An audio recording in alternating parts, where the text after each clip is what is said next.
Yo, it's so random, bro. I do not like KD shoe. I've never liked any KD shoe. Well, I take that back. It was one. Nah, the It was fours, the one. strap are Hold fire. on. Since you going straight into that, it's one I was thinking about recently. Oh, the four is that one like the orange one that he wore a lot when he was in OKC. That had the strap that goes across it. His MVP year shoe, right? I don't remember. I just know the four is like my favorite one. I think this is his MVP year shoe, They were only if I'm like not mistaken. $100, and like I wish they forget retro them, but I like the fours a lot. The four is like my favorite KD shoe. I like the sevens too. Um, I got the tens to play ball, and they're pretty good. And I, definitely like the eights is like an Air Max, but they kind of tight. I got the fours and the sevens. I know that, and I have the tens to play ball in. But I do not like the 13. I'm just like, ugh. All of them are not yeah, like. the There's not seven. one colorway I like. Not one. Yeah, the seven are his best ones. Seven are cool. Look, I as like the soon as fours look, and the as soon as we sevens. start talking about shoes, he gonna pop We saw in. sneakers. Like, This oh, motherfucker, we talking about he want sneakers? to show up. First of all, I'd like to blame my absence on Xfinity. So I appreciate Xfinity coming X, through and being the most Xfinity. clutch. Exactly. So you get the point. My brothers, what's going down? No, Let me go we ahead and talking about introduce everybody, man. Before we get to back Let's to the get it. shoes, we go to your expertise when it comes to Oh, shoes. no. I'm here. I'm on y'all platform, bro. So whatever we on, we on. Oh no, and you know we ain't gonna be here for long. But listen, this is Show Your Work episode 4. Four, I four of them things. cuatro, Like Brian, cuatro. I am your host or co-host Banks No Rest 2 here with my boy Nelson, aka Who Is Original, special guest from Yo, Guessing from the Stands podcast. My brother that be inspiring me to get in the gym, even though I go too much and I need to take a goddamn break. Uh, Also, the co-host or the host of Guessing from the Stands, Earl Got Soul. What's going on, champ? front of the show. I'm good, man. I'm good. Definitely. It's good to sit down with y'all, man. Just proud to see what y'all have built. Definitely happy that we're finally able to get this locked in, and it's definitely won't be our last time working. I'm just proud to see guys who love the craft, taking the craft serious, and doing what they got to do to get the work done. So, show your work is definitely appropriate for this podcast title because, man, I love to see it. I really, I don't want to, go on too much, but man, I'm just genuinely happy to see y'all brothers doing this. So, I'm ecstatic to be here. We appreciate that. Thanks for coming on. Yeah, man, for sure. We appreciate you, champ. But yeah, we was talking about. We randomly just got in a conversation talking about the KD shoe. Yeah, I said because they were showing him playing, and I said he's wearing like the Texas colorway of the 13. I said I do not like the 13 at all. It looks terrible.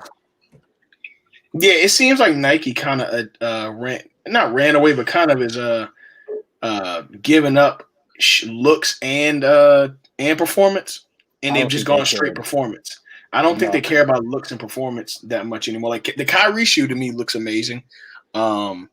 I like the LeBron a lot this year. He's kind of calmed down from where he was trying to go, and gotten back to a casual sneaker that can be worn on the court or in jeans. But KD, man, I mean, he's just been so removed from the game for such a long time. I think it's kind of hard for that to connect. But hopefully, with the 14, we'll see some good things with it. yeah, So they don't look. They do not look good at all. I feel like his best looking shoe was probably the four. Well, it was definitely the four. I would say the four, and I would say the four and the seven. The sixes yeah, aren't bad either. I mean, they're okay. I like the tens to play ball in, but aside from that, yeah, they're not hard pass, they're hard not pass on a bad. bunch of issues. They're not bad at all. No, definitely. But Banks, let's get into you want to get into the first topic? Sure, go ahead. So, The elephant in the mega room. the elephant of the room, the one that makes all these fucking 2K fanboys that we talk about often. I'm gonna try not to cuss on this platform a lot because we do want to sell this to kids because we want y'all, in the words of the great Hoops and Brews podcast, to watch more basketball. A lot of people are in the uproar, so to speak, about this trade that happened earlier today. It was rumored since the start of the season that one James Harden that played for the Houston Rockets before he got smashed by the second greatest player of all time, phrasing when I say that, LeBron James, and decided, you know what? He went on to go on a shoot interview saying that we're not there. We can't compete with the Lakers. Well, half of the NBA should be saying that as well, but that's another story. So, of course, a Woj bomb happened earlier. A trade between a three-way trade. Before you announce this trade, it's only appropriate that I play this sound effect.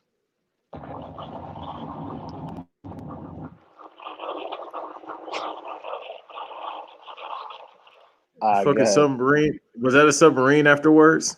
No, that was the funk flex bomb. Look at submarine afterwards. But a three-way trade that happened earlier between the Nets, the Rockets, and as well as the Cavs. Oh yeah, and then the Pacers as well. And they sent one Victor Oladipo, aka R&B part-time, to the Houston Rockets. In the trade that sent, I don't have everybody in front of me. James Harden. Go ahead, give us the trade details, bro. Nah, you're the first man, so you have to lead it in, but I got you. So full trade details per Shams and Woj themselves. They both gave it the same tweets, but I'll read it. Okay, so the Brooklyn Nets get James Harden. The Rockets get Victor Oladipo, Dante Exum, Karutz. I forgot his first name. I'm sorry. 3 Brooklyn first rounders, a Milwaukee first, and 4 Brooklyn first round swaps. Mind you, those picks are unprotected. The Pacers get Karis LeVert and a second rounder. The Cavs get Jared Allen and Taurean Prince.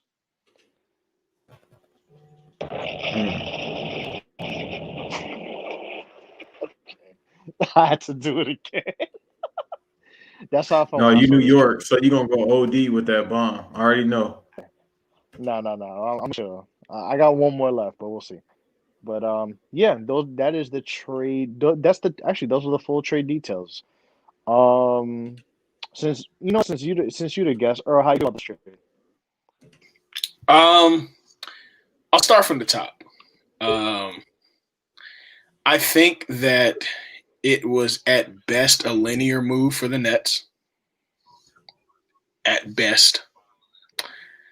I think it was a great move for the Rockets because of what they got in return that didn't even come from the Nets. And I think it was a great move for the Cavs. And I think it worked out well for the Pacers. I don't think any team except for the Nets potentially got worse. So, all right, let's look at this. Jared Allen is a 22-year-old center now paired with Colin Sexton and Darius Garland. That's a nice, formidable young team that you can build because Colin Sexton is definitely showing some promise this year. And Jared Allen, we know that he should have been, the main center in not Jersey. I don't know why it's been years and I still would have called him Jersey. He's been the main who should have been the main center, the starting center in Brooklyn. But of course, legacy acts kind of get that from time to time. You look at the idea of Karis LeVert now being paired up with Sabonis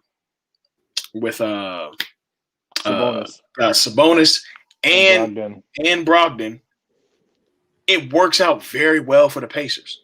And then that's a fast backcourt for the Rockets with John Wall and Victor Oladipo. The question that I have here is the Nets. Was it worth it? You gutted most of your production of your team to get a guy, and that makes you very front heavy, but I don't necessarily know that you got better as a team. I'll be honest. On 2K, this is amazing. I just don't know that this is amazing in real time. Do I think they're going to win the East? Yeah, more than likely. I think it makes it a little tougher for the Bucks. But to be honest, the Bucks are deeper now this year than they have been. I'm just not afraid of the Nets like I were before. I'm just not. There's something about this trade and what they gave up. Again, Karis LeVert, Jared Allen, Dinwiddie's out for the year, and then you bring back Harden, who, yes, we know Harden's an MVP player, but I just don't know if you strengthen your weaknesses by going to get Harden. Yeah, that's a valid point. I think with the Nets, you know what this trade really reminds me of? Maybe this is a Knick fan PTSD. Reminds me of the Melo trade a little bit. Um, is it gonna be worth it? Because now with the you got to remember the Nets kind of gutted some of their depth for this trade. Mind you, some of those players did helped the Nets get to the playoffs without Kyrie or KD. Then you're getting James Harden, and to be honest, this shortens their window to at most 3 years, maybe. If they don't win, and I'm being nice here because most people are like, "Bro, they better win in the next two." But I'm trying to be generous here and say three. But this shortens the Nets window, um, at least 2 years. I mean, you would say 3 to 5 for KD and Kyrie. They're gonna get 1 or 2 or 3 out of that. But now that you traded away a good amount of depth for James Harden, and you traded away your future, you traded away damn near 8 picks for this guy. I mean, 3 or 7 picks, 3 Brooklyn first rounders, 4 swaps. You're trading away a lot. You're trading away a lot for James Harden, and I mean. Is he going to show up? I think he could do really well because for this offense is very run TMC Don Nelson-ish, where anybody can bring up the ball, and I think he could contribute. If he gets the if everything works out. But I kind of think nobody really lost this trade. I mean, not yet. I mean, we'll really find out in the next 2 to 3 years. But I think the Nets got Harden. Who's as much as we joke about him and talk about him, he is still one of the most prolific scorers ever, and is a hell of an offensive player. The Rockets get Oladipo, who actually, even though he wanted to leave Indiana, he was the subject of trade rumors for damn near the whole offseason for last year too. And granted, he was hurt. He's come back and he's kind of been getting his bearings back and has played pretty solid. Exum, unfortunately, he's kind of been traded around because he couldn't really stay healthy in Utah, and then he kept getting hurt again in Cleveland. I mean, Caruth is a solid bench player. You get all of those picks, so you have draft capital for the next 5 to 7 years. I mean, the Pacers, Karis LeVert is a great addition for Malcolm Brogdon and Sabonis. You know, Brogdon is a great player. Now he doesn't have to shoulder the scoring load as much because now you have Karis to score.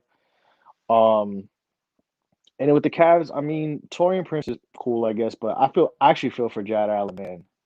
That's so fucking unfair, man. Free Jared Allen, bro. And he was about to be a restricted free agent, and yes. Would he have got it with Brooklyn? I'm not sure. I mean, if I'm Cleveland, if I'm Jared Allen and I'm in Cleveland, I mean, depending on how this year goes in the offseason, if it doesn't go well, I'm saying, listen, I want 1 year and I'm getting the fuck out of here. That's exactly what I'm telling Cleveland from Jared Allen, just to get some money, just so he could get his contract. But I mean, all in all, I know more of the question marks are going to be on Brooklyn. But I think this is a good trade for the Rockets. And it's crazy, you would have thought the wild part about this trade is you would think the Rockets had no leverage in this trade. I was thinking the Nets were going to fleece them. And the Rockets kind of got a really good return. I mean, now Steven Silas doesn't have to worry about this James Harden stuff. Unfortunately, he had to deal with that in his first 10 games as a coach and his first summer offseason. Had to deal with this whole James Harden hoopla. But now that Harden's gone, he can finally coach, and not have to worry about, this whole Harden situation off the court. Now you have John Wall who's playing really well. Hopefully Boogie could be more consistent. And you have Victor Oladipo, who yes, he's in a contract here, but he's been playing pretty solid so far. So it's too early to tell who won and lost, but off initial thought, I kind of feel like everybody's benefited from this. The biggest question mark though is going to be the Nets because all they got is James Harden. They didn't get a younger player. And the only grep I would have to say in regards to young players, I thought the Rockets would get a young, Karutz doesn't really shake this trade. I thought, they were gonna try to do like what the Clippers did with what the OKC did with Paul George, and get like how OKC got Shea. I thought the Rockets were gonna try to do that with the Nets, but Oladipo and a solid bench player if he's healthy, and Exum and Karutz I don't know if he's gonna really play, but seven to eight picks in Victor Oladipo isn't a bad return for the Rockets.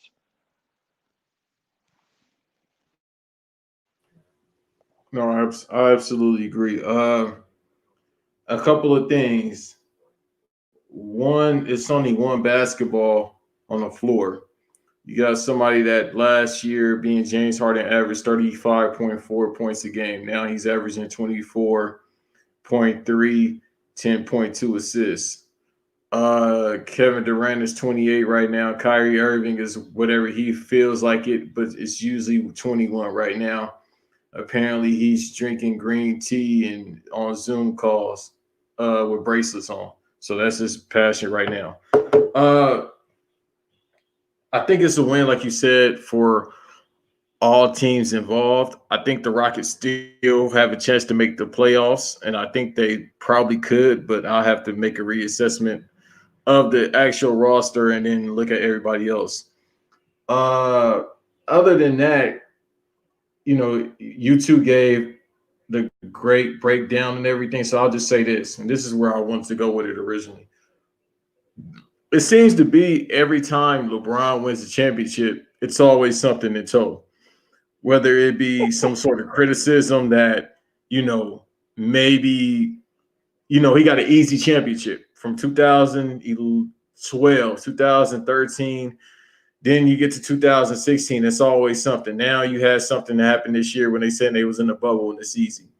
But every single time he wins a championship, it seems like everybody's like, bet, let us retool our whole entire roster. Let's stack our roster over to try to, I wouldn't say it's a conspiracy against him or try to beat him, but it seems to be every time it happens. And then we have these people that go ahead and say, well, he's always asking for help. But yet he had his best team arguably this past season that he's ever had, where he had a prelim where I ain't gonna embarrass myself, so I ain't gonna say that word. But he basically had a consistent all-star and future Hall of Fame player being AD. Even though he's had a Kevin Love before, he's had Kyrie Irving when he was a little less crazy, when he was just, on that voyage to being a flat earther. But then he had an AD last year. He had a Kevin Love. Otherwise than that, the only other Hall of Famers I can think of is Chris Bosh and, of course, D Wade. And that was an older D Wade that was averaging about 22. And right. Then Chris Bosh. So and to piggyback off you, Banks, like the crazy part is he's never really had a top 5 player in their prime ever. But people act like he plays with a stack. They're like, yeah, D Wade was a top 5 player that first year with the Heat that they lost. But after that, I don't know. Right, absolutely. So it's just one of those things where, if I can remember, 2012, 2013 year, I think D Wade needs a shot, and he only averaged about 20, maybe 21 at the most that season. So, not to be long-winded about this, it just seems to be every time he wins, this happens. And then you go 2016, Kevin Durant partnered up with 3 Hall of Famers and stayed there until last year, 2019, I should say. And then now he's on a team with, James Harden, who was definitely a Hall of Famer, one of the greatest scorers of all time. But, otherwise than that, I'm not going to give a whole analyst because y'all did a great deal of breaking that down. But for the most part, they do need a rim protector. And maybe they get JaVale McGee when they clear him off, or if he's let go by the Cavs and they pick him up. But they definitely need another rim protector. Well, definitely. They need a rim. They need a rebounder, a blocker, most definitely, and they also need a defender. You know, like a 2 or 3 guard that can defend. And it's going to be interesting to see what Sean Marks does following that. Maybe he gets a guy that's with a player exception. Maybe you get somebody with a trade, somebody who gets released. Like if I'm him, I would kind of monitor like I know he's hurt, but like Trevor Ariza from OKC. A guy who could shoot the three and defend. And yes, he's not the shiniest, the sharpest tool. Oh my God, 3 and D, and falling over him. But Trevor Ariza has put up solid numbers and has shown that he can contribute.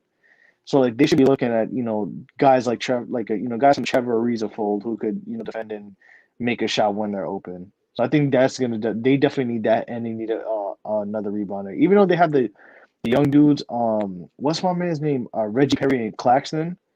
I still think it doesn't hurt to get and Claxton. I think it's been hurt, but I don't think it hurts to get another solid rebounder and defender, big man as well. Yeah, no, I agree with what y'all saying. I mean, I think right now the main thing is this. I still am not 100% sold that this just put Brooklyn over the top, as if the Bucks aren't there, as if Philly is not there. I just don't know, man. That's giving up a lot of size, and it's giving up a lot of versatility. I just don't necessarily know. I got to really see it 2 months in.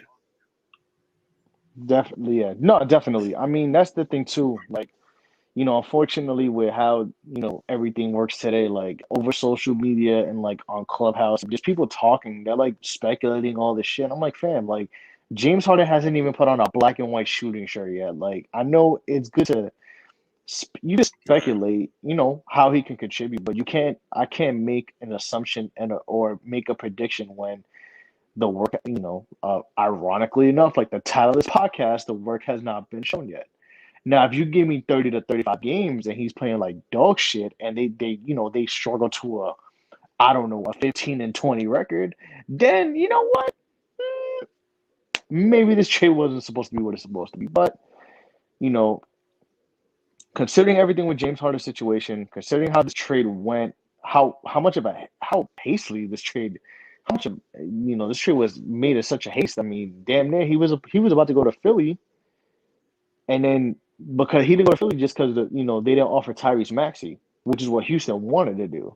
Do you really think this trade went that hasty? I think this trade was brewing for some time now. The only reason I say it is because how many other teams were involved with it that got their problems off so quick? Like Vic been wanting out of Indy, right?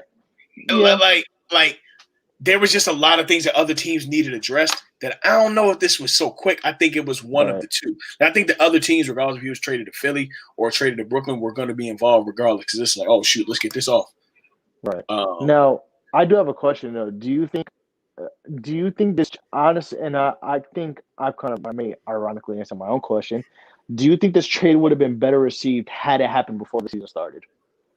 Absolutely. Or not better received, but do you think this trade would have worked? We would have had it just would have worked out more. Absolutely. Absolutely. I think when you look at I'm sorry, go ahead. No, I was gonna say it's just weird. Like it was like 10 games in. It's like, oh yeah, we're gonna make the trade. It's like, wait, what? Wait, I mean, what did we see? Iverson traded to Detroit about 10 games in. I mean, I want to say it was around there. I know it was for sure the first quarter of the season. We've seen these kind of things happen, but it would have looked better had it happened in the offseason. I think the issue is when you look at the timing of when the season stopped versus when the season started. Technically, it was a late summer trade as far as time block. Okay, had the season ended in June, this would have been a early September trade. You get what I'm saying? Just from when the season ended, as far as ending it in the middle of October to the trade happening right at the top of the new year. So, yeah, they just had less time to work. But I also think, Harden, being an MVP player and making a brat of himself out of the way to get out of Houston, we really have to talk about, and nobody has these conversations. Harden has been through now 3 superstars, and every time it's somebody else but him. You had Dwight after his back injury was healed. He was still a 17-13 guy. You had Chris Paul, and you couldn't make it happen with Russ. The common denominator is you, but it's never your fault. I mean, yeah. Never your fault. Mike D'Antoni was helping him with that one. I'll tell you. It is never your fault. The best we ever saw you play ball was when you had Chandler Kevin Parsons on your team. and not even the best. The most championship ready ball that we saw you play was with Kevin McHale as your coach. Yeah. And then the game 7, and you played your way out of that game in 2017. I want to say that was 17 or 18. The 27 straight. Yeah. I think it was 2017 or 18. Yeah. We saw you play your way out of the game. This year, you just don't want to play. And there's things that could be happening on the job that we don't know, because at the end of the day, it is still a job. But, I don't know, man. I just don't see that accountability and leadership from Kevin Durant. And, I mean, honestly, we talking about a team now made up of hired guns. Kyrie is a hired gun. KD, a hired gun. And now Harden, a hired gun. I just don't know what this is going to be, but we'll see. Yeah, I think we just have really have to wait and see. I mean, I don't know about this trade for the Nets. I mean, for everybody else, it's kind of like, all right, cool. This helps the Pacers immediately. The Rockets, it'll help in the long, immediately and in the long run. But with the Nets, it's like, I don't know. I mean, you know what? It is funny though. I'm glad that we get the what's the meme? What's the meme with Harden and Durant? Shit, I gotta look for it. I just had it up. About the one with the pizza rolls or something. Yeah. Somebody gotta Photoshop them in Nets jerseys, and then with the same mom made pizza rolls. About to name this podcast that Mom Made Pizza Rolls Part 2. If you're a grown man eating pizza rolls, please stop and check on your health. But hey, man, it's gonna be interesting. We'll see what happens once Kyrie comes back from his mental health break. His hot girl winter trip that he's on right now. Hey, listen, man. You know what it is? I don't understand the amount of people like, oh my God, it's the media and you're supposed to show up, and it's like, fam. Listen, granted, do I think the way he went about it was cool? No. Do I think he should have told Steve Nash as soon as he did? Yes. But you know what, bro? Listen, as long, fortunately, I feel bad for Jared Allen because he gave a great interview saying, listen, man, Kyrie told us what's up. We know what's up. Steve Nash knows what's up. The organization knows what's up. When he's ready to tell y'all, he's ready to tell you. But aside from that, he's all right. And he gets traded to Cleveland. But that's, as much as I'm not a fan of how Kyrie went about it, granted, we all have our mental health issues and our situations at times. But listen, as long as his team knows and his coach knows, even though he didn't know in the first place, that's all that matters, bro. Because then these reporters and the media, man, bro, listen, I'm gonna say this now, and I have said this in the sports rooms that we've been in, and I've discussed it with my sports group on Clubhouse. Listen, worldwide Wob is the feds, bro. Because he be doing some weirdo stuff on Twitter, talking about he goes on Reddit and they find out Kyrie's been partying and he want to snitch. Worldwide Wob is the feds. These people in the media, tweeting about Kyrie Irving, making damn Terminator movie, MCU movie plots about what's going on with Kyrie and why he hasn't showed up to a game in a week. And it's getting out of hand. Listen, at the end of the day, the Nets players know what's up. Steve Nash knows what's up. And that's all that matters. You should shut up, mind your business, And as much as we don't like that it happened, and we'll wait to see when Kyrie comes back and apologizes and he makes a post on Instagram with Griselda be playing in the background, talking about what happened. But until then, we should just do nothing but just sit and wait. Absolutely, I agree with that. All right. So you want to introduce this about Francisco Lindor to your New York Mets? Let's get it. I mean, do you want to? Oh boy. Hey, listen. Listen. When I saw that trade, when I seen that trade, bruh, I was wilding. I was like, wait, is it? Nah, this can't be real, bruh. This can't be real. And in my mind, you know what played? That's what I heard when I seen that trade go through my phone. But yeah, Francisco Lindor is going to the Mets from Cleveland. The Mets get Francisco Lindor and Carlos Carrasco, and the Mets traded Ahmed Rosario, Andres Jimenez, and then 2 prospects in Josh Wolf and Isaiah Green, if I remember correctly. Yeah, that is the trade. This can be on the Mookie Betts Dodgers level of trades for the Mets. I mean, Lindor is a talent. He's played 5 years. He's played well all 5 years. Um, has been a great clubhouse leader. Has been nothing short of a consummate professional on the field and off the field. The kid could hit. The kid could field. He could do it all.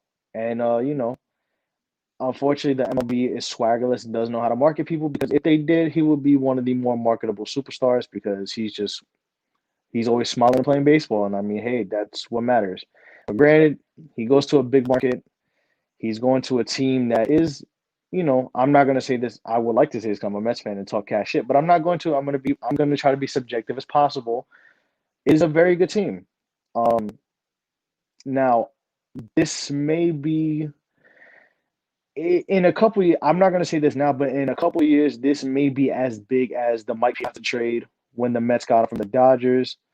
Oh, well, the Marlins, because he only played 1 game with the Marlins, then got traded. This could be the Gary Carter trade. This could be one of those types of trades where a franchise-changing trade where, you may, win a championship and just be a perennial contender all these years. The Mets have the pitching.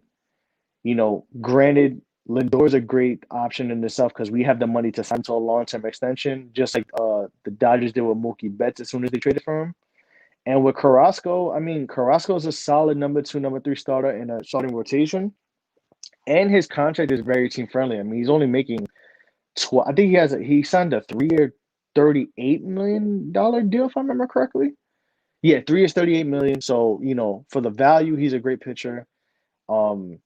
He's had good stuff, always has been consistent. I mean, he had the year where he actually did have cancer, but he came back like nothing happened and put up his pitched his numbers like he always does. So if healthy, if Syndergaard comes back, this is a really good rotation.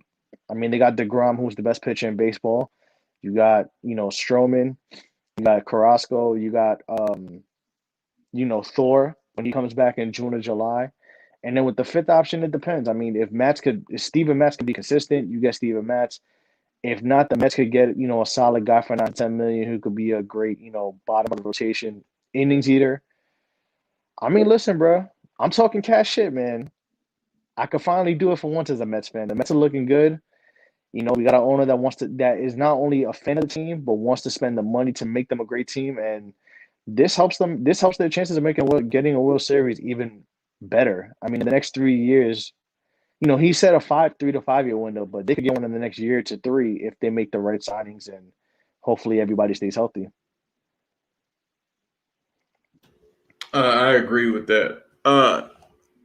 I've seen a couple trades. I'll be honest with you too, and everybody that's listening. I haven't checked in on most of the trades, even though I am an MLB guy. I'm not huge on baseball as I once was when I was a kid, but I still watch, and mainly because my pain comes from the Angels. I've been a diehard Angels fan since I was a kid, just like the Cowboys, and I might have to let both of those narcotics go.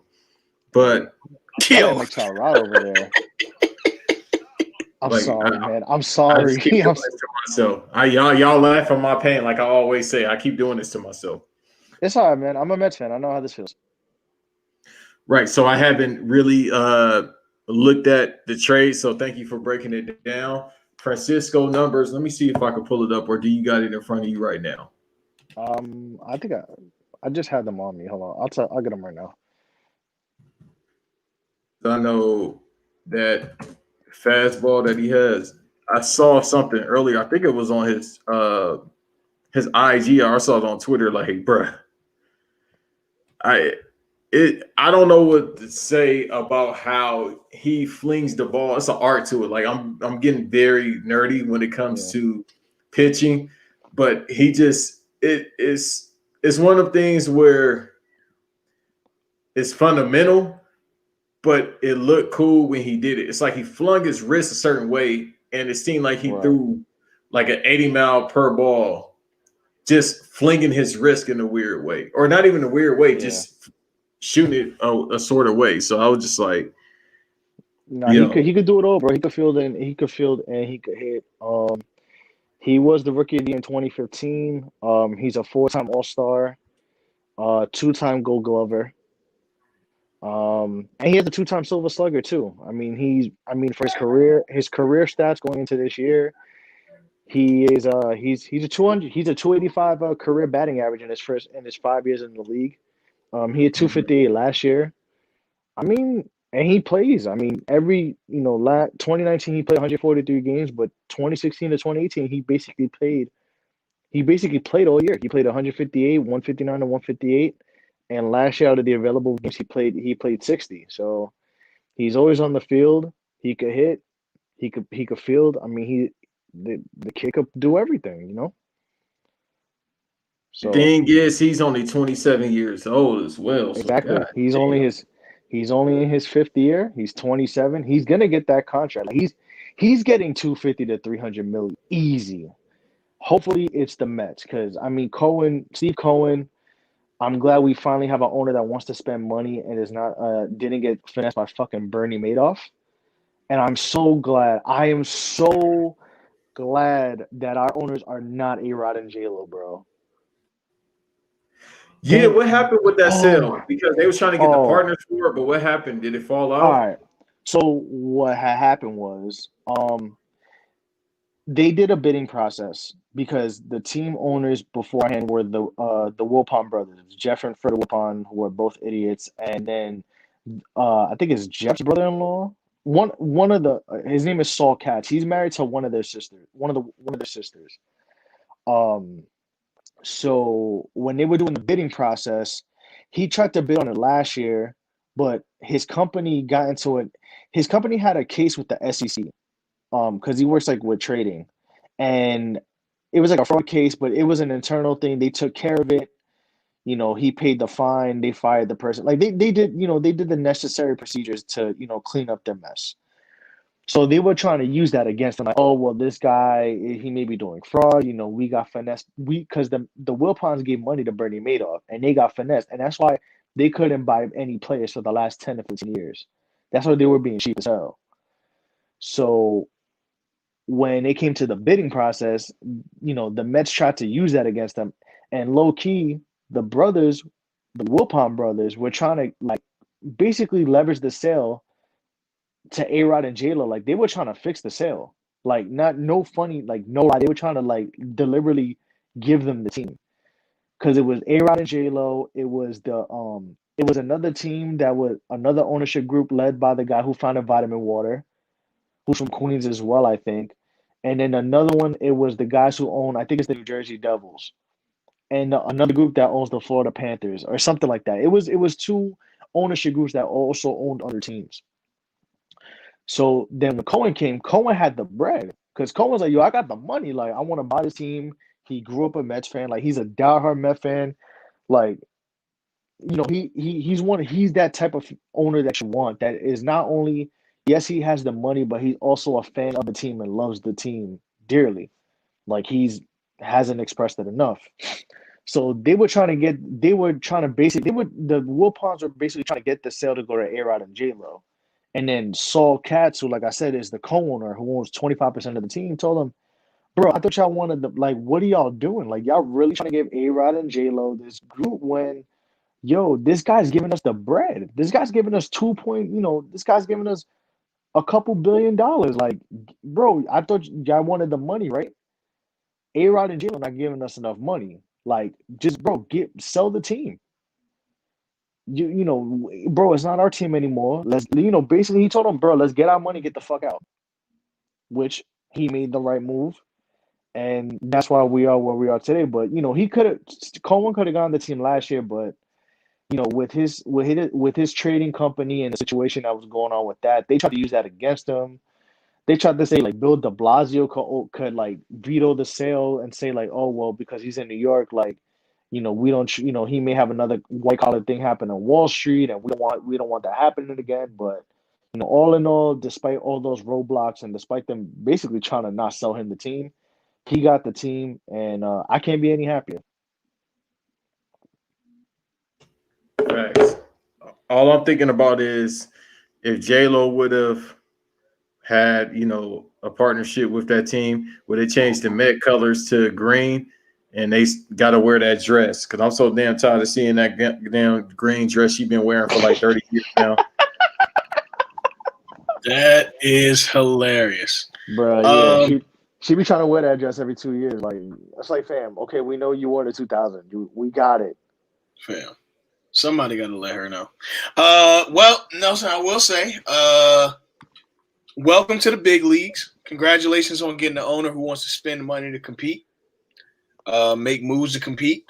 I'm not going to say that I'm scared of the Mets.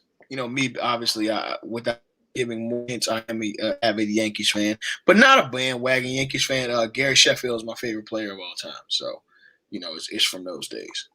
But with that being said, I'm ecstatic that competitive baseball is in two places at one in New York City.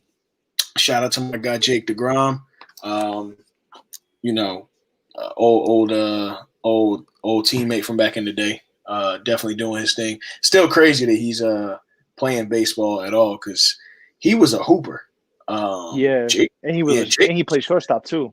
Yeah, Jake was not a baseball player. When I say Jake was a hooper, Jake was a hooper. But yeah. So, anyways, what I will say is, I think you all need to extend him as soon as possible. They need to extend that contract now. Lock him in. Lock Francisco Lindor in for as many years as possible. And the best thing that's going to keep your team competitive, because eventually you're going to have to pay DeGrom again. And, there's just other pieces that you're going to have to try to attract. Syndergaard and Stroman, too. Yeah. I think Conforto. Yeah. Yeah. I think this move makes the I was about to say the Mets an attractive landing place again. It does. I think moves like this make the Mets an attractive place because it shows that they're serious about competing and they're serious about making the moves and paying the money. Of course, we're assuming that they're going to extend them, paying the money that it's going to take to compete. So I think if you're a free agent, you can rest assured knowing that they want to get back to Subway Series ball.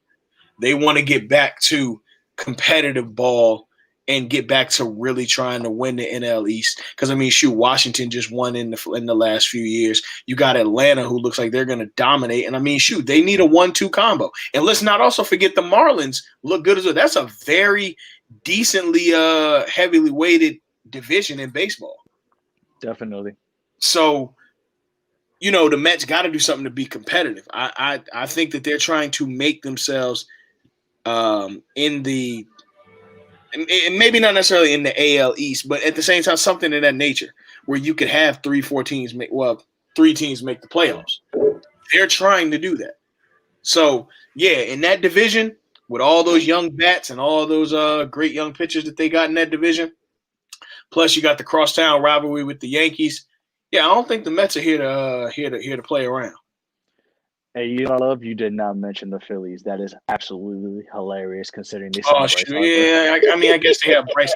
I guess they got Bryce Harper, but I'm talking about guys that made the playoffs in the last few years. Of course. We talking about playoff threats here, not. What's so funny too? You know what's hilarious? the Mets, right? Like when we talk about pitches, first of all, thank you to the Phillies for overpaying for Zach Wheeler. We appreciate that. Because everybody talked about Zach Wheeler and Matt Harvey, and guess who was the one out of when the Mets farm system was the highly touted Mets farm system? Because it kind of has taken a hit. Because Brody Van Wagenen decided to trade every prospect for Robinson fucking. Oh my fucking god, I'm still mad about that trade. He traded Kalenic for Robinson Cano. But I'm digressing. But the fact that like Zach Wheeler and Matt Harvey were talked about so much more than Jacob DeGrom, and guess who happens to be the best pitcher in baseball is pretty Oh, crazy. it's Jacob DeGrom, and it's far and wide Jacob DeGrom. I think you could say that Garrett Cole is probably a solid number 2, and that's not with a bias. That's just I genuinely feel he definitely. is. I just mean amongst that Mets farm system, definitely. Oh yeah, absolutely. Like at the time, because that's when like DeGrom was there. We had Nimmo, Conforto, like Dom Smith was still like going back and like our farm system was crazy. And the thing to it, what I love is that we traded.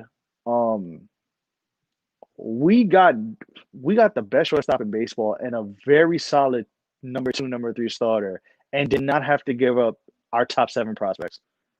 Like the Mets still have their top 7 prospects. Josh Wolf, I mean, and Isaiah Green, even though Isaiah Green is young, I think he's only 19 and he was our first round pick this year. Granted, Josh Wolf they both have great upside, but the fact that we didn't have to give up any of our top 7 prospects, any of the top 7 prospects in our farm system, we give up 2 guys who are probably not going to get into the major league, are not going to make the show for another 3 or 4 years. And I mean, granted, I was hoping we kept one of Rosario or Jimenez, but Rosario was great, and yes, he would, especially him too in that farm system. He was the top 10 prospect for forever. I mean, he kind of had the same trajectory as Jose Reyes, where the Mets signed him from the Dominican Republic at 16. He develops in the system and is a highly touted prospect. Granted, Rosario showed his signs of how great he could be in the second half of last year, before when the Mets made that crazy push and almost made the playoffs. But he was inconsistent this year. Has been inconsistent for the most part of his career. And Jimenez is kind of a jack of all trades, master of none, with the way he plays. So as much as I wanted them to keep one of them, I'm glad we didn't have to trade like, a Dom Smith or a Conforto or any, like I said, our top outfielder prospect with Pete Crow Armstrong or anybody like that. But I think the Mets, they're gonna extend Lindor, Earl, because you're definitely right. That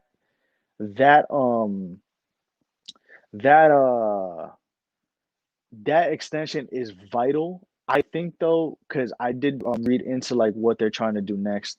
They want to stay under the luxury tax for this year. They're gonna hit the luxury tax definitely over the luxury tax in the next year or two. But I think what they're trying to do is they're trying to get who they can get in the offseason. Like they still want to get George Springer, even though this Lindor trade kind of knocked them out of the Trevor Bauer signing race to sign Trevor Bauer. I think they should just go for like a Corey Kluber, even though he's 34. You get him for a year or two, or get Masahiro Tanaka still on the market. I don't think they're gonna get Jake Odorizzi, even though he would be a solid contributor. But I think they need another starting pitcher. Maybe for low value. And I would still go for George Springer. I mean, I think 150 to me is too much for him. If you get him for 100 to 125, I would go for it. Maybe do like a 3-year, a 3-year, 4-year deal for that 100 to 120 range. But I think they're not done. They still need to sign another player or two with the money they have, and I think they're going to do that first, and then have Lindor. They know they have Lindor for this year for sure, and that's good. That's great.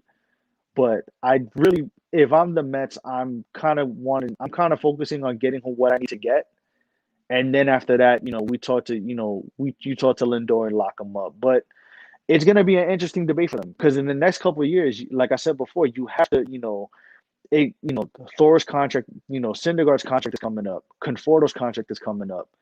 I'm trying to think who else. Dom, you're gonna have to keep Dom Smith, Pete Alonso. Now there's that debate. Does the NL keep DH? And how do you find playing time for Dom Smith and Pete Alonso? But overall, this is a great trade. I think this is a great trade for both teams because the Indians wanted to shed 45, money off their payroll, and they did that with just trading Carrasco and Lindor. You get Jimenez, who's a solid guy for now, and Rosario, if he stays consistent, could be a solid pickup for Cleveland. And then you get two prospects with upside. So, I mean, I think it's a win-win with I think it's a win-win for both teams. I don't know what Cleveland's doing, but we're not gonna find out if they benefited from this trade for the next couple of years. And I mean, for the Mets, if the Mets signed Lindor, they won this trade.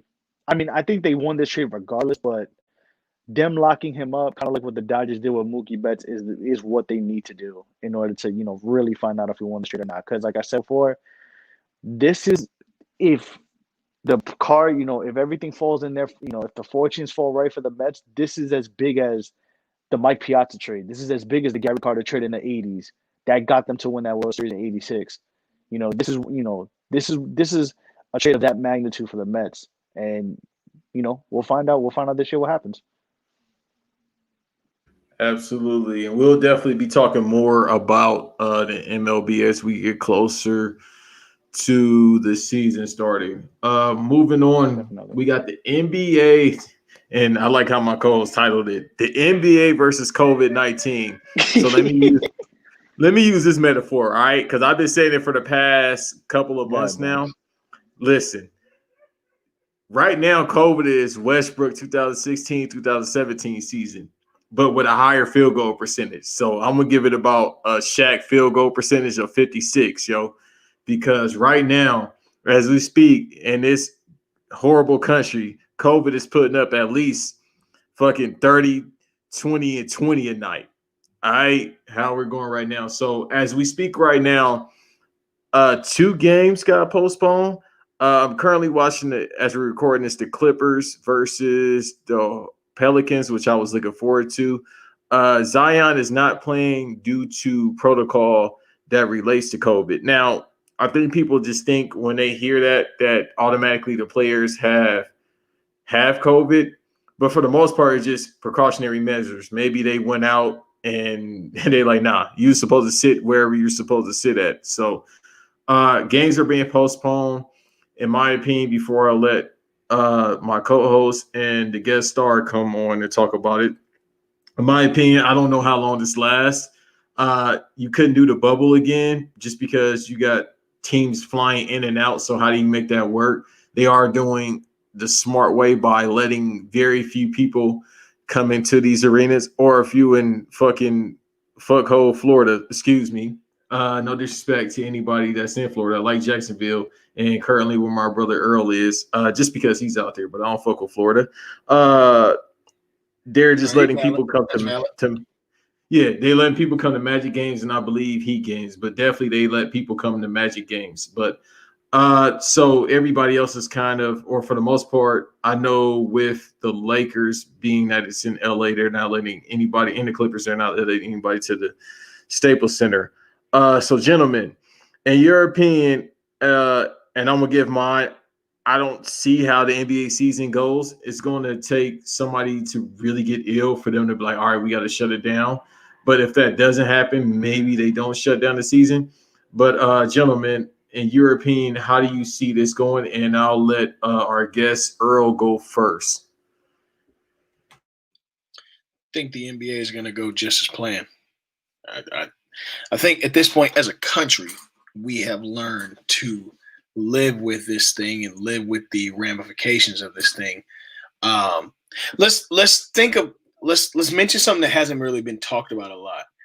This was going to happen regardless. And the reason it was going to happen regardless is because just like anywhere else in the country, this is post holiday season. So probably the duration of the last 3 weeks, and maybe going into about February, into the middle of February, we're going to be seeing these ramifications of this traveling, these family get-togethers, and so on and so forth. So you know, the NBA just has a platform that we hear from. So this is just a microscope of what's going on in the country in general. Cases are going up everywhere. You know, if you're not careful, you know, you could contract it. If you're not taking just what people seem as the most extreme precautions, it's possible. So I mean, I'm not shocked by this. I don't think the NBA is necessarily handling this irresponsibly, given the fact that they decided they were going to play without a bubble. Because I mean, the bubble seemed like a good idea, but you ask a lot of those players, man, that bubble was hell in a lot of ways. And I know it may sound like some prima donna shit, but when you think about it for real, you're away from your family, you're away from, uh, you know, your everyday life, and already on top of what we've been dealing with mentally with this whole COVID situation, man, we're really talking about young 22 to 28-year-old guys that are still finding themselves in life and don't have the discipline to say, you know what, for the greater good, I'll stay in. Like, the reason that the Lakers probably haven't really had issues like that is because they're a more mature, older team. You haven't really heard anything coming out of the Spurs. If you look at where these things are happening, it's younger led team guys. Not to saying that overall it can't happen to anybody, but when you talk about the idea of going out, this, that, and the third, yeah, I'm not surprised at all how this is happening. So I just think that this is a spike that's happening. But again, till these people get vaccinated, I know there's people that don't believe in the vaccine. That's cool. I think people have reason why not. That's a whole different conversation for a whole nother day. And I don't want to be too long-winded, but till these vaccinations get circulatory in the NBA circle, I mean, we're just going to be dealing with it. And I mean, really in society overall.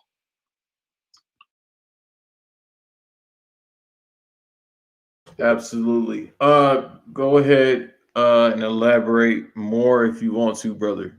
Being who is original, my co-host.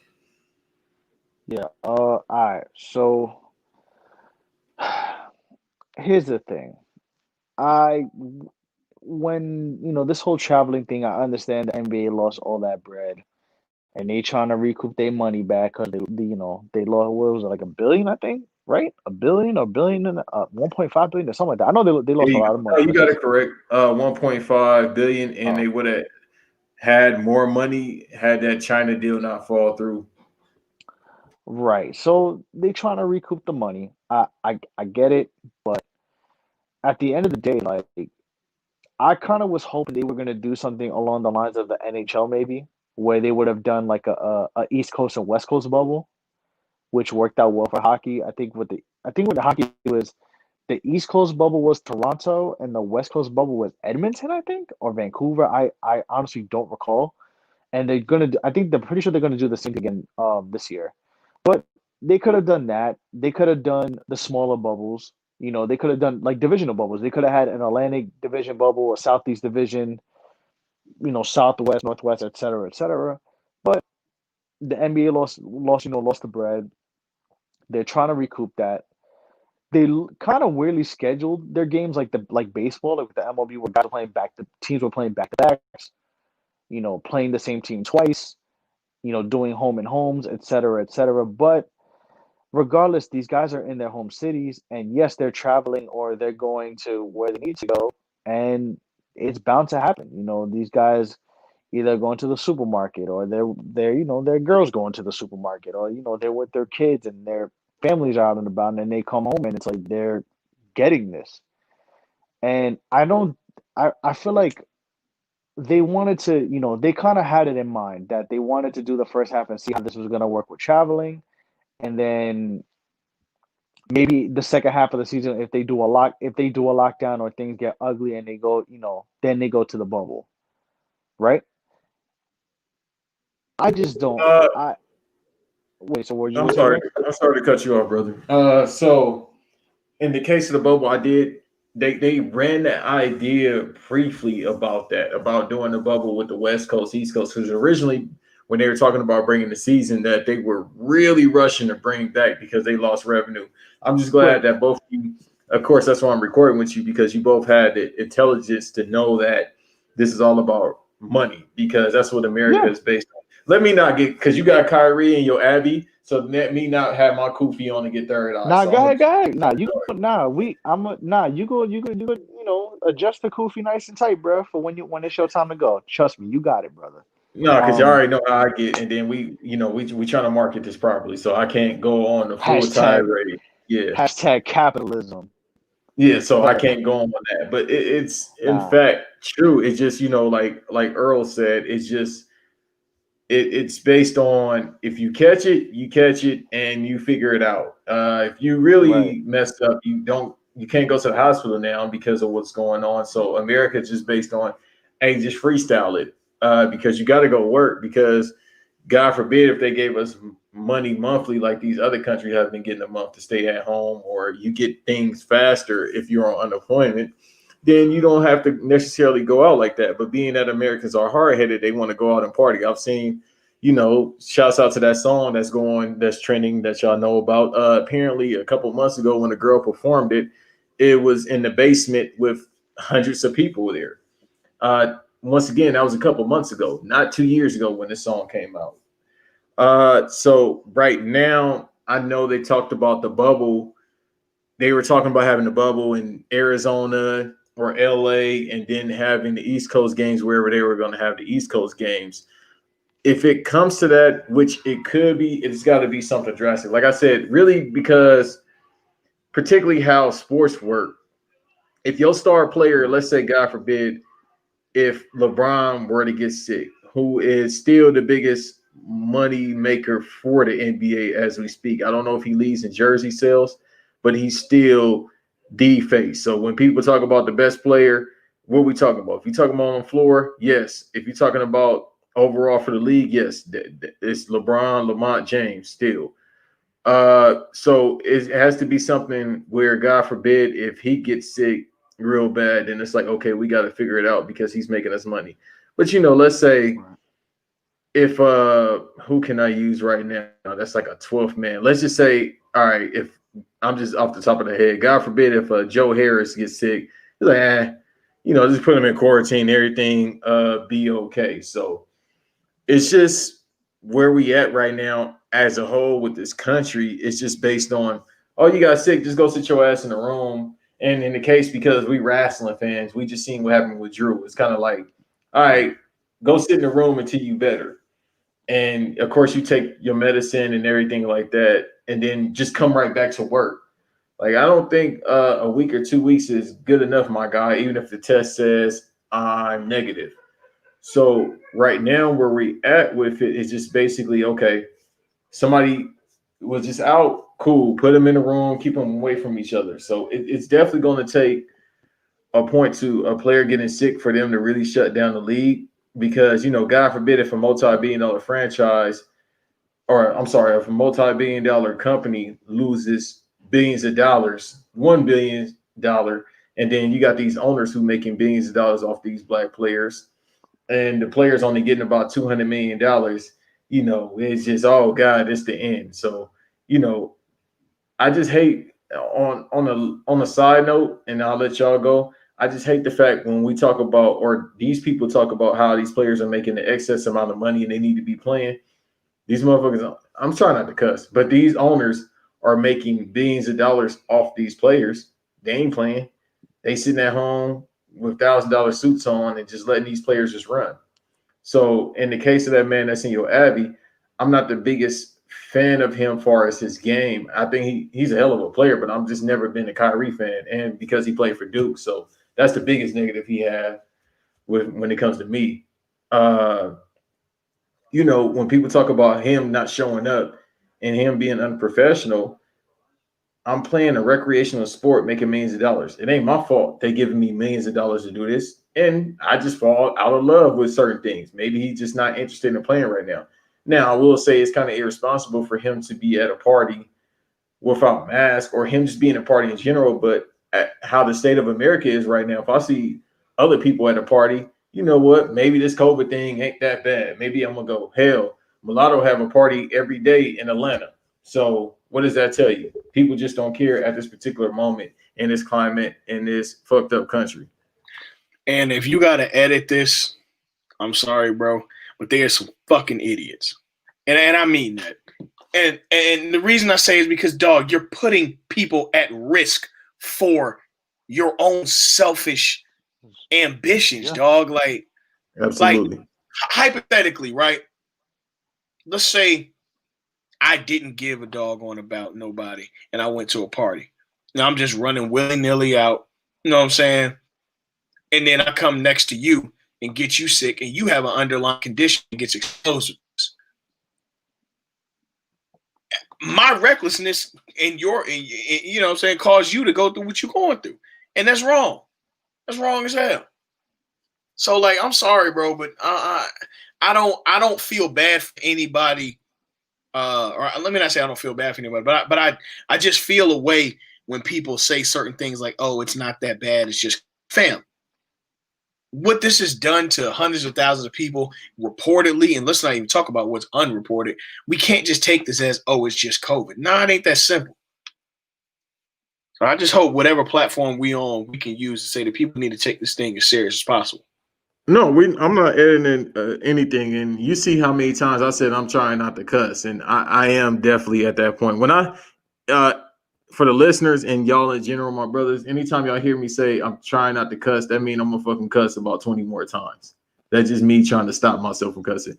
But you're absolutely right. I seen you, if they go to your IG, which you'll plug later if you choose to do, we saw you say, and I saw it months ago, and then you reposted it just to remind people to keep your mask on. It's just one of them things, man, where we at. And we're talking not even about basketball, because they just told NBA players recently, okay, when you're not playing, have your mask on. Bro, they was on the bench without the mask, but now have your mask on. And then with the WWE, who, you know, we show them love because they were like the only let's just say the only entertainment we had during the pandemic or the quarantine that lasted all but 3 weeks in America last year. They were like the only entertainment. They didn't implement all their so-called safety measures until like June, July of that month or that year. Oh, yeah. So it's just kind of like right now, just it's common sense things, but where we going as a whole, or not particularly us, but where this country is going as a whole, it's just people like, you know what, forget it. I just don't care. And that just lets you know how this country is, and just people in general in life today. It's just like, I don't care. Like if they get sick, it's because they got sick, or if that person gets sick, they just don't care. It just, nobody believes that this thing actually exists, but yet 240,000 people got a positive result last week. Just last week, not even this year, last week. So, you know, also, go ahead, brother. Not my fault. I didn't mean to cut you off. But also, just to add on, like, as much as they could say they took precautionary measures, like for example, the second half of the schedule hasn't been released because they were going to take that break, February going into March, to reassess whether they need a bubble and such. Like, this was bound to happen. I mean, you're traveling, and yo, this is the same thing that happened with the beginning of the MLB season. Y'all remember? The whole damn near Marlins team got infected. The Cardinals team got infected, you know, with COVID. And the thing is, a lot, you know, these people are forgetting. I feel like every sports league has forgotten this shit has long-term effects. This ain't like the cold, like where it's like, you know, I'm sneezing and you know, I'm spitting up all type of mucus, you know, looking like an X-Men, and then you know, in 5 days I'm good. Like, there's long-term conditions to this. There's myocarditis that nobody, you know, that condition that they were talking about in February and March when the lockdowns were really starting to, you know, take effect. And it's a heart condition that could be fatal for athletes. And it's just crazy how like that's getting glossed over in the midst of all this as well. I mean, I feel like, you know, granted, did they want to make their money back and did the players agree to this? Yes, but I think hopefully they plan something. Hopefully it's a regional. Hopefully they go into regional bubbles and they go into bubbles for the playoffs. You know, just for the safety of the players. I think they should have done a Disney. They should have. You know, granted, I know we call it the Disney Bowl, but they should have done a Disney season. They should have had the West Coast in Disneyland, the East Coast in Disney World, and then the playoffs. I don't know that. I don't think Disneyland has the facilities for that. Because remember, Disneyland is just an amusement park. Disney World, however, is a whole city in itself. Yeah, or had the games in Staples or something like that. They could have. True, They could have had it in Vegas. Granted the summer league, you had the Thomas and but Mack think about Center, it. the T-Mobile Arena too. See, But and they truth be wanted told, their money back. I think they should have had it in Reno. I don't think that you put it in Vegas because there's too much temptation to go out and possibly get infected with, I casual mean that is nightlife and this true. and the third. LA, I don't think it works there either. But you put it in Reno or you put it in Denver or something like that, cool. Right. Um, Definitely. and that's but as far as Orlando goes, or as far as the bubble goes, yeah, we'll probably see a bubble for the playoffs. Definitely.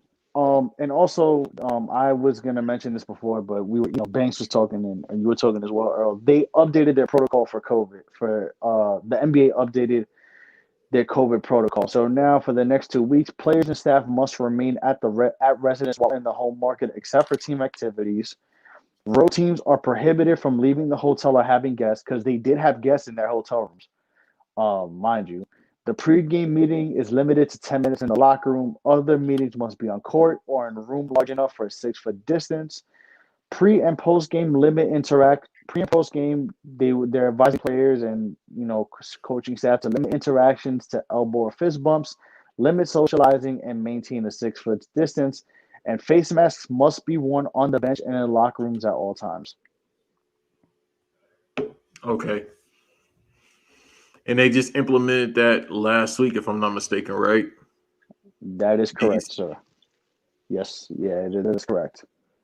Once again, y'all said it too. I think people fail to realize that this shit, like, I know people that have gotten infected with it, numerous people, and they have just the basic symptoms of a cold, but it's a lot of people, and thank God they don't have any long-term effects that I've heard of, right now. But we've heard of, and I don't have the football player's name in front of me that played for the Jags. He got affected twice. He went to the ICU and almost lost his life, and he's having long-term effects of it right now. So it's just not some minor flu, minor cold. It's like None of long-term. that, bro. It is not, and in the grand scheme, those hard conditions are really. I think we don't speak enough about people who just have minor cold or flu symptoms because I do feel that the media partly does fearmonger to an extent. However, that being a possibility should always be in your back of your mind, and I think that needs to be reported on more than anything. Because if you don't judge it from its worst possibility, you won't really have control of getting this thing under control. Definitely. Oh, it's not getting under control. I ain't gonna be, I'm not gonna be pessimistic Banks right now, but it's one of them things where I just see how the state of this country is going. I always pick on this country because hell, in Tokyo they just had a lockdown. They said, okay, it's getting crazy. All right, y'all stay your asses in the house and only go to the store. So it's just one of them things where I don't want to be anti-American too much because both of you are on this platform. But let's say if it was just me by myself, I'd probably go more crazy with it just because I don't care. But yeah, I don't have too much else to elaborate on it.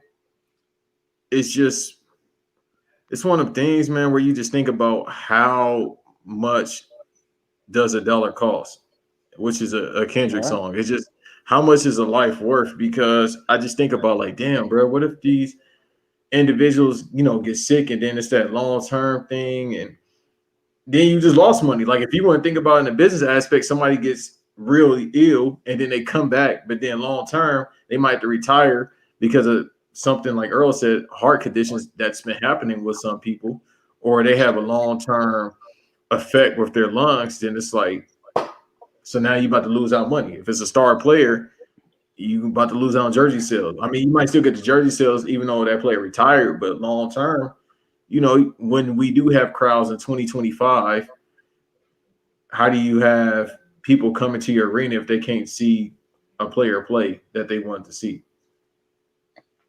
Yeah. It's a slippery slope that this is what comes with making those risks, and you know where the NBA is experiencing it now, and you just hopefully nobody gets fatally gets seriously hurt from this, and hopefully, there's no deaths, God forbid, or anything like that. But I mean, this is the risk that comes with this shit, and I mean, hopefully, these players understand that, and the NBA understands that, and hopefully, they resolve to something, and we don't get any more dangerous than we've already gotten, so far in the season. Absolutely. And then unless Earl has anything else to elaborate before we move on, I got a final word about this topic. Earl, you got anything else you want to elaborate on? Oh no, that's it, bro. I'm here. I'm tapped in. I'll just leave on this note, as far as this topic and overall for everything. As we are into the new year, the best thing I can tell everybody, man, you're gonna have to just trust God. I'm not here to preach. I'm not here to take anybody to church, but you're gonna have to understand today, tomorrow, next year, however long you're allowed to be on this earth, and how the state of the world is going, particularly this trash country we've seen in the past. We get everything involved, and I don't need to talk about it here. Man, y'all better trust God. Be safe. Wash your hands, like I always say, and wash your ass. And wear a mask. Please do, man. Them motherfuckers don't cost that much. They really don't cost that much. I actually do have something to say. And I'll edit it. I'll edit it. No. Ain't no editing. No. Everything we saying is I'm keeping it because I don't know about y'all, but I don't need you to move your mask off your face for me to hear you. Y'all have heard my rant before. We're not going to get into it again, but no one needs you to remove your mask to speak. We can hear you. Trust me. Why would I edit that? That's common sense. Yeah, I would never edit that. No, because I have a video on Twitter and Instagram that's a lot more explicit than that. No, I like what you said. Nah, it's more colorful. More colorful, yes. Let's go colorful. But yeah, and to those of us who work with people day to day, stop moving your mask to talk. You don't have to. I'm gonna take it a step further. It's some people that resemble some people that was somewhere East Coast last week running up the steps. A lot of them don't believe in the mask. A lot of them don't believe in washing their hands. A lot of them don't believe this shit is real. It always hit close to home when you realize it's real. Yeah, ain't that a bitch? When they knock on your door, as soon as you knock on that door and what you fail to realize was in fact real and you thought it wasn't, they go Freddy Cougar. Now you got to deal with the consequences.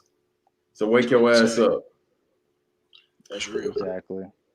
All right. And then moving on to our last topic, we talk about the NFL Divisional Round predictions. Hold on. Last week. Go ahead, bro. Banks, I wanted to say this before you started. Hey, put that Mountain Dew down and go cop some masks. All right, go ahead. Put the Mountain Dew. They actually might think that helps them, the Mountain Dew. Yeah. That's MAGA ginger ale. Mountain Dew is MAGA ginger ale. MAGA ginger ale. That might be the title of the episode. Yeah. That's the title. There we go. Thank you, bro. Is MAGA ginger ale. Mountain Dew is MAGA ginger ale. That's crazy, bro. Nah, that's Earl. That's the title. Thank you.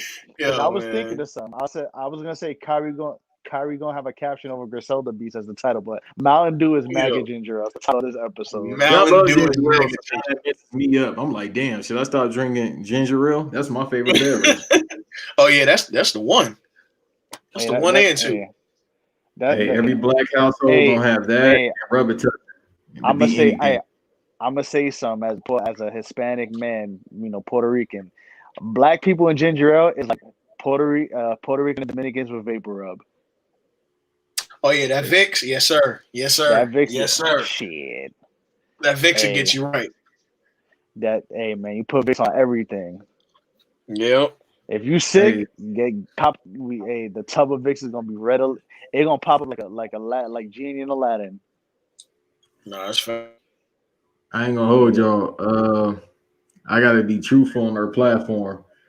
One time as a kid, I ate like a teaspoon of Vicks Vapor Rub, bro. Oh man, that's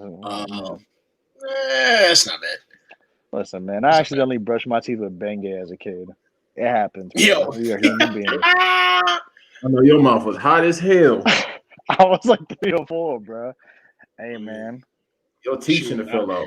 I put baking soda on top of my grits one time because I thought it was like it was in the it was in the fridge. So I thought, hey, listen, bro, it was in the fridge. I was like 6, bro. I ain't know what I was doing. And Banks, please don't slander grits, please. I appreciate it, bro. We human beings, bro. Yeah, no, y'all seen how I've been. Shouts out to the Random Max Discord. I don't mess with grits at all. Hey man, I feel you, but wow, man. Mountain Dew is MAGA ginger ale is hilarious. God damn. That's hilarious. All right, babe. That is. But yeah, thank you. Thank you for that title. But yeah, moving on once again to and shouts out to y'all for that story section. We got the NFL Divisional Round predictions that we're doing right now. Episode, what was it, 2 is when we started doing that, when we did the wild card. I feel like I failed with all my predictions. No, I think I got 2 of them right, I feel like. But, I got the Ravens. I believe I think I chose the Steelers. And, boy, was I wrong. And I hated choosing Steelers because of non-consensual Ben. What else did I choose? Either way, I just know I chose the Ravens, and I'm probably going to do it again. So this weekend we got our NFL Divisional Round predictions that we're about to do right now.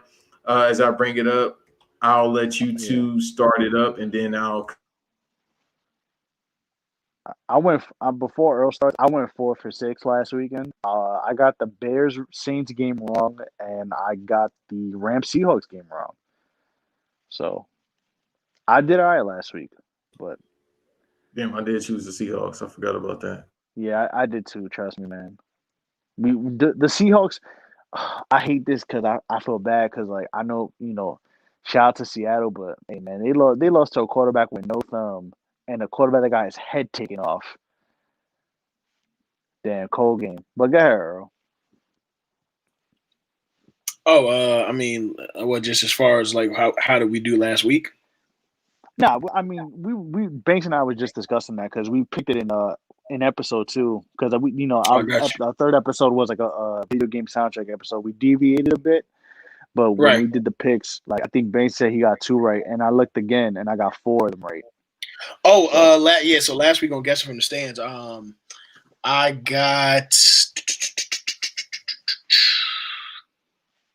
no, only the one that I lost was the Steelers. Everything else was right. And that, I mean, I'm a Steeler fan, so I rode with my squad. Earl, I'm sorry. I know you were still a fan. I know you were still a fan, but in the words of Denny Green, we are who we thought they were. Yeah. I mean, it happens. What Phil Jackson say? Mo's a motherfucker. Listen, I've been watching football in person on television since I was yay high. Trust me, it's a way of life down here. But I mean, it is what it is. Nah, I feel you, bro. But yeah, man. The 4 games. Before Earl, you make your picks, I'll read them off. So on Saturday at 4:35 p.m. Eastern time, it's the Rams and the Packers. And Saturday night, 8:15 p.m. It's gonna be Ravens and Bills. And then for Sunday, the 2 games, 3:05 p.m. It's gonna be the Browns and the Chiefs. And 6:40 p.m. the Buccaneers and the Saints. So Earl, who are your picks? All right, so for Saturday, I have. Let me just make sure I have this pulled up correctly. Hold on one second. So for Saturday, I have. Can y'all hear me good? We hear you perfect. Okay, perfect. I just want to make sure. So for Saturday, I have. Give me. Damn. Dang. It's tough, man, because when you get into these divisional rounds now, this ain't play no more. Give me the Packers. I think they can pull it out at home. Although I will say the Rams. No, I'm gonna go with the Rams. I'm gonna go with the Rams. Actually, I like. Damn, no, but Yeah. Give me the Rams. Give me the Rams for the upset. I think their defense is just too stifling, and that Devontae Adams on Jalen Ramsey matchup is going to be insane. And I love every time them boys get to play each other. It's always a good game. So give me that. And then give me the Bills, man. I think Bills Mafia pulls it out. And then y'all want Sunday too? Yeah, good. Give us Sunday too. Oh, okay, cool. Yeah, I'll give you Sunday. I'm sorry. Sunday, I'm gonna go with the Chiefs. I think it's gonna be a close game though. I don't think that I think the way the Chiefs have played this year has not been indicative of them being as dominant of a team as they have been last year. But we'll see. They could be able to turn it on this off this postseason. And then I'm gonna go with the Bucks. I don't think you beat Tom Brady 3 times in a row, and I think the Bucks started clicking at the right time for what they needed. And the Saints are amazing. Don't get me wrong, but I'm gonna go with the Bucks. All right, thanks, Earl. Banks, you want to go? Or you want me to go? Go ahead, brother. Then I'll go after you. All right, no doubt. All right, so for the Los Angeles Rams and Green Bay Packers, I'm gonna choose the Packers. I mean, with the Rams, and I said this last week before they beat the Seahawks, that the Rams defense has been giving Russell Wilson fits. So as much as I counted them out, I mean, Aaron Rodgers in the playoffs is a whole different monster. And with all due respect to Russell Wilson, but Aaron Rodgers is Aaron Rodgers, and I cannot count out Aaron Rodgers. I know Chicago fans are going to hate me for this, but I'm going to pick the Green Bay Packers. Ravens and Bills. That is a tough one. Oh boy. Oh man. I really got to think about this one. I'm gonna pull up the. Hey, Give Nuts, me 1 second, actually. Yo, what up? Talk to me. what if I told you I think the best player in football is playing in that Packers versus Rams game? And who's that? Jalen Ramsey? No. I know. I was being sarcastic. Who is it? Is it Aaron I Donald? think it is. I think Aaron Donald is the best player in the league. Oh, Hey, definitely. The best defensive player, yes. He's a No, man, I mean monster. the best Whoa. football player in the league. I'm talking. This is generational Lawrence Taylor type talent. yes, sir. I No, think yeah, he's he's what they definitely said J.J. hell Watt of a player. was. Even though him and J.J. Watt play 2 different positions, I think all the praise that they gave J.J. Watt is BS that they are not giving Aaron Donald the same praise. I think you got to put Aaron Donald's name as one of those ones all-timers. Not So that he's J.J. Watt wasn't. Hold on, he's J.J. Watt without the Chris Mullin flat top and the injury sliders taken off? Is that what you're telling me? No. I got no. Yeah, that's funny. I got no problem with Okay. J.J. Watt. I just think that Aaron No, I Donald, know. honestly, is the scariest, most dominant defensive player that the game has seen since Reggie White and Lawrence Taylor. Yes, And sir. he doesn't take plays off. So At all. yeah. Also, I wanted to say that Green Bay for the betting folk, Green Bay is a 6.5 point favorite. I think it's going to be closer than that, but I'm going to take the Packers on a game-winning field goal. I'm not going to give a score prediction. I'm just going to say the Packers, barely though. Ravens Bills. The Bills are a 2.5 point favorite. I do not like betting. I want to say the Bills, and I feel like the Bills are damn, this is hard. Because I don't want to bet against the black quarterback either. Because I ride with Lamar Jackson. I ride with Big Trust. But I'm gonna take the Bills on this one. And I'm gonna say, and I think it's Bills I think the Bills are gonna win by 3. I don't want to do it, but I don't know, man. There's something about the Bills that I can't bet against them. But I hope Lamar Jackson proves me wrong. And if he does, I won't be mad about that. Browns Chiefs. Kansas City is a 10-point favorite. 10. I'm going to pick the Chiefs. I'm going to pick the Chiefs, even though the Browns did play well against the Steelers. But I'm going to pick the Chiefs and Buccaneers Saints. Listen, we talked about Drew Brees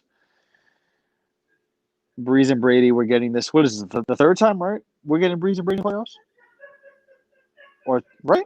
Or am I bugging? Yeah, third time this season. Yep. Third It's time, a divisional this game. season. Excuse me. Divisional game. Correct. Yeah, my bad. Because the first Bro, game, listen, bro. I work 12 hours. I'm First trying. game in the playoffs. Because the only First way game it'd in be the playoffs. possible is if Drew Brees actually went to another Super Bowl and Which and then they he played ain't each other the gonna. first game of the season, and then they thought Brady was washed that first game. Yeah. Yeah. I'm picking the Buccaneers. I'll take Tampa over New Orleans. I think they're gonna win by. I'll say Tampa Bay's gonna win by 7. So, all right, Banks, it's on you.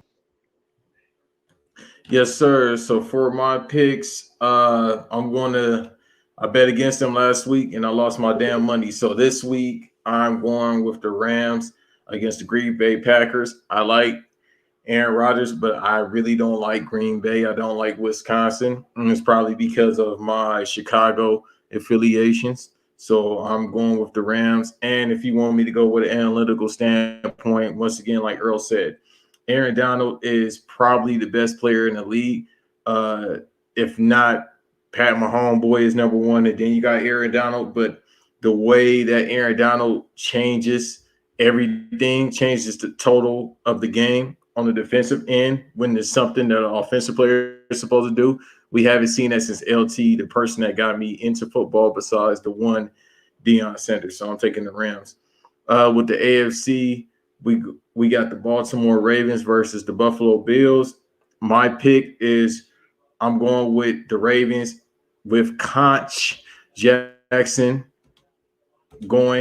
proceeding on to the next round. So I got the Ravens over the Bills in a close game. And then as we go to the AFC game on Sunday, we got the Browns versus Kansas City. I don't need to give an analytical standpoint. I'm going with the Chiefs. I got the Chiefs to win the Super Bowl once again, so I'm going with the Chiefs in that instance. Then we come to probably my game. This might be the greatest All Lives Matter game in NFL history since the modern day era. We got Tampa Bay Buccaneers versus New Orleans Saints.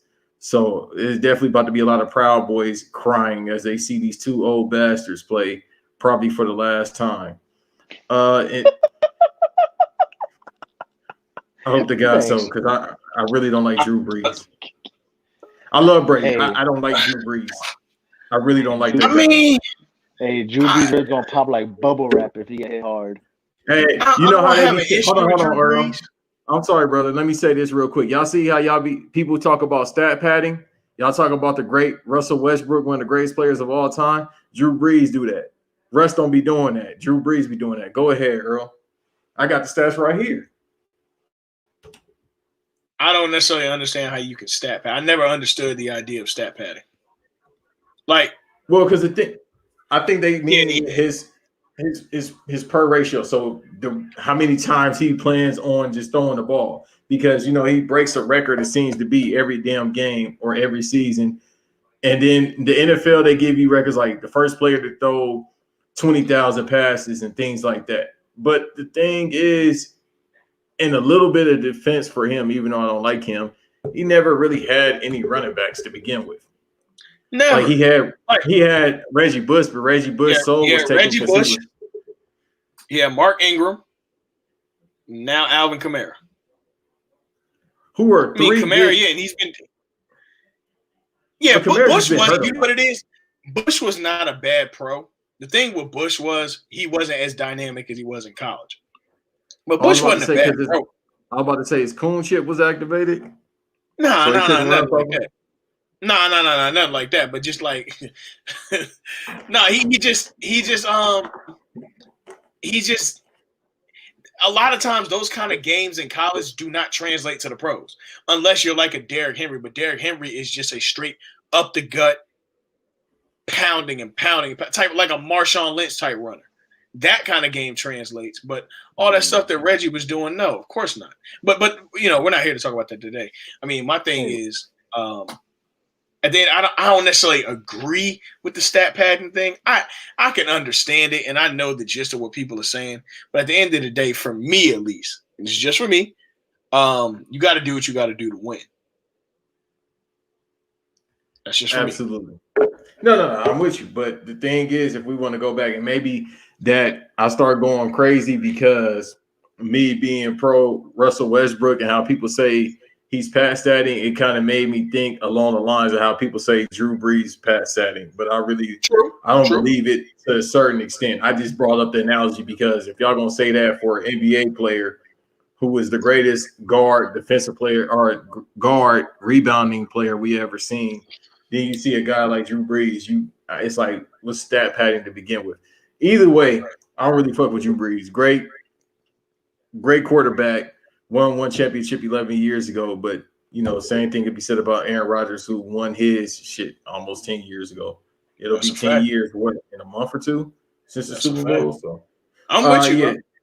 Yeah, so no, I'm going with Tampa Bay for this win, and then all the Saints fans, I don't want to hear shit about the refs cause y'all to lose because we know how that happens. Every single playoffs, they say the refs cause us to lose.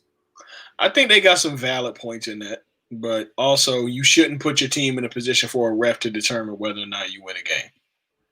Right. If that's the case, then the Cowboys should be winning more than fucking 8 games a season. Yes. I hate the fucking Cowboys. Go ahead. Y'all go. Oh, no, you got more picks, brother. Oh, no, you did all your picks, right? Yeah, I did all mine. Oh, okay, cool. Hey, listen, I hope the Chiefs Browns game is like that game that Baker and Pat Mahomes had in college. Do you remember that? Do y'all remember that game? The Oklahoma Texas Tech game where like I very much so did. Pat threw for like 8-7, a cool 700 yards. Yeah, no, it Baker was threw for like 545 or something like that. It was crazy. It was insane. And the thing about them is you saw it then, but people were so sold on Baker, especially he was making that Heisman run, that Pat just slipped under the mirror and it's like, oh no, Pat is the guy. Nah, yeah, Pat went crazy. Yeah, that game was. I remember watching that game and how I could not believe how crazy they were going. But right, all 4 games are gonna. I mean, I think as much as we have our disdain for Drew Brees, I think all 4 games are great games, and I'm looking forward to them. I think they'll be. Hopefully, they're competitive and not blowouts. But we'll find out this weekend. I'm not gonna hold you though. I wish all 4 games were on Nickelodeon. I actually enjoyed that broadcast. That was hilarious. I enjoyed it, and I think it was good for kids.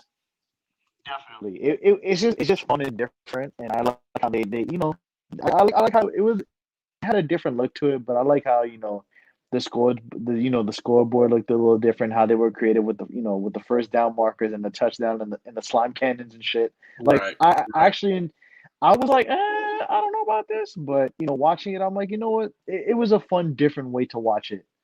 Instead of the usual formulaic, Troy Aikman, aka White Jay-Z, and Joe Buck commentating games. It was a nice change of pace.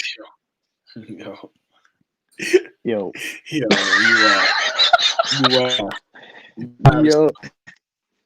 Troy Aikman as the White Hole is hilarious, bro. Yeah, no, y'all are tripping for that. Well, that's funny as shit. For sure, man. Hey, but all right, we got anything else? If not, I think that's about it. Yeah, I think we covered everything for the most part. I mean, the COVID thing was important, but obviously the Harden trade, definitely kept us by surprise. We'll call us by surprise. Absolutely. All right. Well, we can get up out of here. Yeah, man. It's been a great show. Thank you so much, Earl of Guessing from the Stands, for stopping by on Volume 4. Show your work. Go ahead and get your plug in, brother. Oh, yeah, man. No, I appreciate it. Thank y'all for having me again. I can't say how much I'm proud of y'all for just getting this off the ground, getting it going. You can follow me at Earl Got Soul on IG, or you can follow me on Twitter at Earl_Got_Soul on Twitter. Also follow Guessing from the Stands. You can find that in my bio. The link is in my bio. We have new episodes dropping every week. Been delivering content now. We just celebrated 100 episodes back in October, so we rolling and just getting our foot in the door, man. Trying to make our mark in this culture as well. Just talking sports with the guys and really just giving a voice to those who argue at the television like we do. Hey man, Absolutely. not Earl. Thank you for coming on, friend of the show, another friend of the show. Definitely, we definitely gonna have friends of the show, as we do more episodes on Show Your Work. But yeah, man, thanks for coming on. We appreciate that, and Oh yeah, shout out to man. you, bro. Y'all hit Anytime. oh yeah, y'all did 100 the other week. I forgot. I ain't forget, but like Yeah, we did. Yeah, it's we did crazy. I be 100 listening to so back much. in October. Hey man, 100 episodes is a beautiful thing, man. And you know what I'm gonna give you for 100 episodes, right?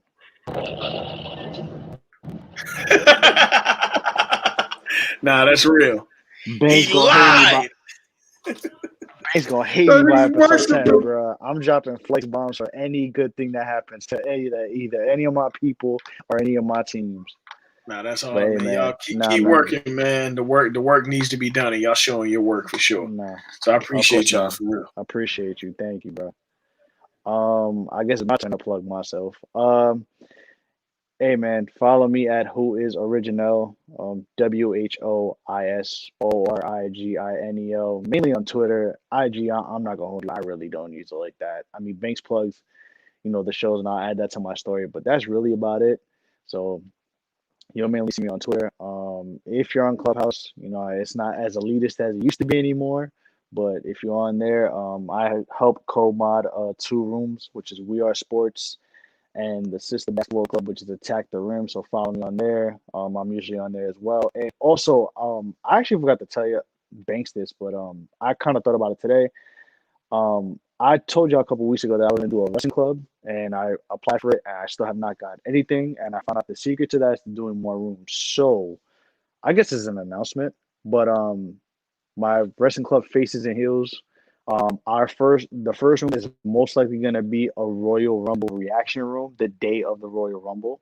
I'm probably gonna start at like maybe 4 Eastern, because I think what is the Royal Rumble starts like at 5 or 6, right? Now they start like super early.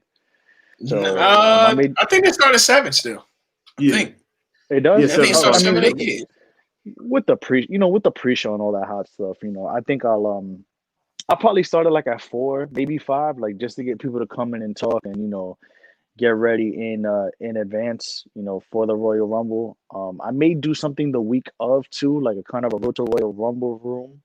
Damn, I said that mad fast. Road to Royal Rumble room, where we could talk about all the events leading up to the Rumble, give some predictions, and just talk some wrestling, because with the rooms I've been doing, it's gone really well with just talking about sports, not only what's going on in the or the on the court or the field, we talk about everything that's going around, the sport and outside the lines of the sports. And I mean, I want to do the same with wrestling, especially with black and brown people, because I really don't want to hear white people's opinions on wrestling, but that's another story for another day. Credible white people, excuse me. But yeah, man. So Faces and Heels is coming to the clubhouse too. So yeah, man, just stay on the lookout for that. I know y'all two are really big wrestling fans, so I know y'all gonna come through. And anybody who's listening to this, be on Clubhouse, pop up for that. That's the day of the Royal Rumble. Definitely gonna make that happen. But hey, man, Banks, close it out for us. Yes, sir. As always, follow me at Banks No Rest 2, BANKSNOREST 2 on IG and Twitter.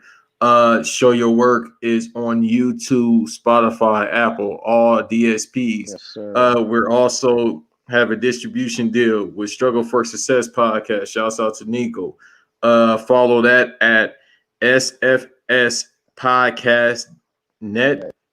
Yeah, I almost said .net, but SFS Podcast Net on Twitter for all updates on everything we doing. So we now have the podcast being distributed through Nico's network. We got more in the work as well, and you can also follow us on Show Your Work podcast just on all streaming services. Once again, thank you, brother Earl, for coming through again. Shouts out to my co-host Nelson once again, who was original. Once again, like I always leave on this note, make sure to wash your hands, wash your ass, always show love to women, particularly black women. Keep your hands to yourself, get your money, shut the fuck up, and do work. And wear a damn mask. You bozos. Bow.